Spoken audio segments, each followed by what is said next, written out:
যারা ওই সচিবালয় পরিচালনা করে সেই সমস্ত আমলারা তারা আজকে বৈষম্য সৃষ্টি করতে, তাদের বিরুদ্ধে লড়াই আমাদের সংগ্রাম করতে হবে, তাইলে হবে আমাদের। তাহলে আমরা চিন্তা করবো আমার আগে 10,000 লইয়া লই, আমার বেতনে 20,000 আগে আমার বাড়াইয়া নেই, তারপরে 4th শ্রেণী কর্মচারী আরে ওদের 200 টাকা বা 500 টাকা ধরাই দেন।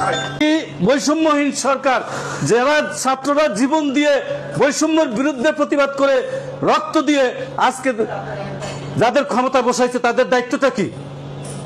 আসুক, যত ডিএসবি বেএসপি যারা আসুক আমার সামনে আসুক, আজকে তাদের দায়িত্বটা কি? যারা রক্ত দিল তারা বৈষম্যহীন করার জন্য, বৈষম্য মুক্ত বাংলাদেশ গড়ার জন্য রক্ত দিয়েছে।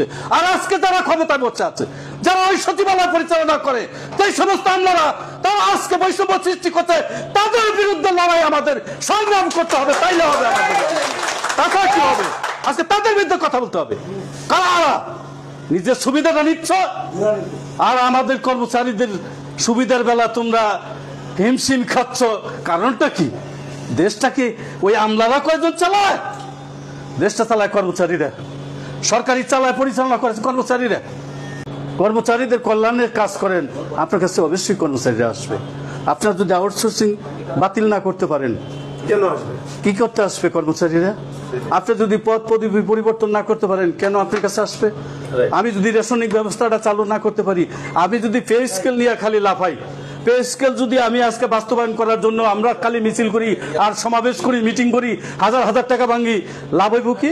পে স্কেল দিল, পে স্কেল ঘোষণা করে দিল, পে কমিশন গঠন করলো, আমলাদের দিয়া করলো।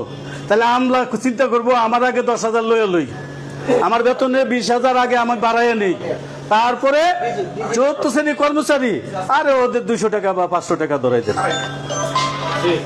আমি পে স্কেল চাই না, আমি পদ পদবি পরিবর্তন চাই, কর্মচারীদের পুলিশের ন্যায় রেশনিক ব্যবস্থা চালু করতে চাই।